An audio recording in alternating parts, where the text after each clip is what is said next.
Your Daily 180, 180 seconds of pure Bible study.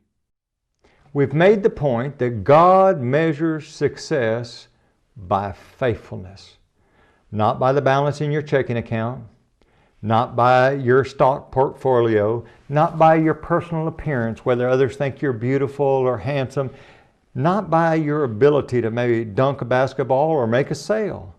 God measures success by faithfulness to Him. We saw the idea that we need to be faithful in who we are, the real deal.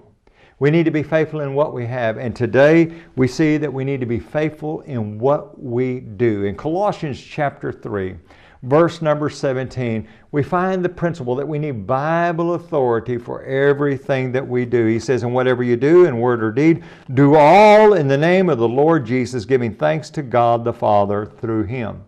And then he goes on and he talks about some of the ways that that will be manifested in a person's life. If you're interested in doing the things that God authorizes. Number 1, verse 18, wives, be submissive to your own husbands, as is fitting in the Lord.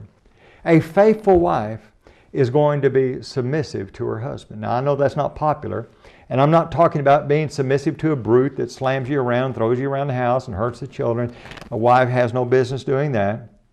But likewise, we read about husbands in verse number 19. Husbands, love your wives and do not be bitter toward them. Over in Ephesians chapter 5, there Paul would say, husbands, love your wives even as Christ loved the church and gave Himself for her. It's much easier for a wife to love that kind of a husband. Verse number 20, children, obey your parents in all things, for this is well-pleasing to the Lord. Successful children are those who are obedient children. And then he goes on and he says, fathers, do not provoke your children lest they become discouraged. You know, it's one thing to break a strong-willed child, but you do not want to break their spirit.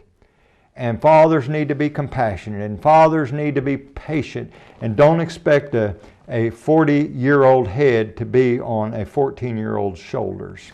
And then he goes on and he says, bondservants, or we might think of employees, bondservants, obey in all things your masters. We need to be good employees, good employers. We need to be people who are honest in what we do.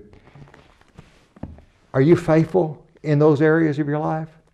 You see, because Christianity, I want you to get this, being a faithful Christian is not something you just merely do on Sunday. It's who you are. Join us again tomorrow.